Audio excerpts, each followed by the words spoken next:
Namhlanje we will be talking about saints, the greatest mfundisi to ever live, God's gift to humans.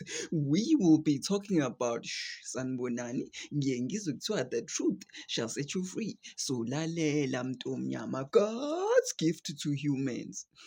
Asqala. Once upon a time, a long time ago, ngomhlaka 6 December 1936, a small boy was born. Sizombiza ngoKenneth.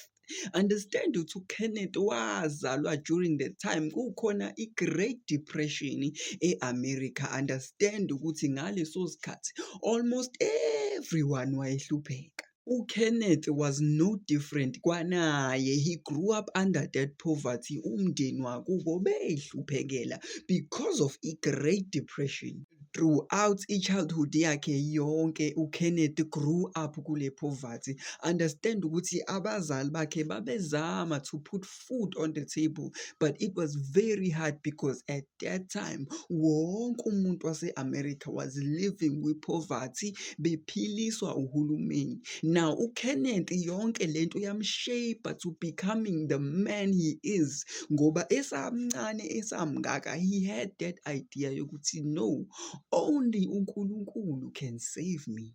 Eventually wakhula uKenneth, wathatha umfazi, he got married, he had a family, but still isamhlupha le ndaba yokuthi yena uyahlupheka, and he knew ukuthi only uNkulunkulu angamkhipha kulento. So uKenneth decided ukuthi uzovula isonto alibize ngeKenneth Copeman Ministries. Understand ukuthi he had an idea ukuthi ufuna ukusiza abantu cause yena he feels ukuthi une-blessing, ugcobo from God himself. Let's go back asibuyele emuva. Understand ukuthi we are talking about uKenneth Max Copeland, owazalwa ngoDecember 6, 1936, ezalelwe eAmerica.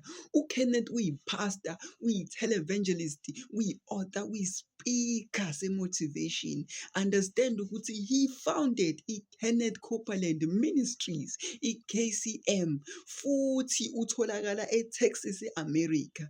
He has been preaching for over 50 years. Ama-clever blacks azobuka le video adinwe, understanding ukuthi I'm busy criticizing umfundisi wethu, uminister wethu. But you have to understand mntomnyama ukuthi ayikho into ekuthiwa i-saint kulo mhlaba, and umfundisi wethu is the biggest sinner of them all. Hlakanipha-ke mntomnyama and understand ukuthi umfundisi wethu we-preacher lento engithanda ukuyibiza nge-prosperity gospel, and meze ushumayela we-focused kakhulu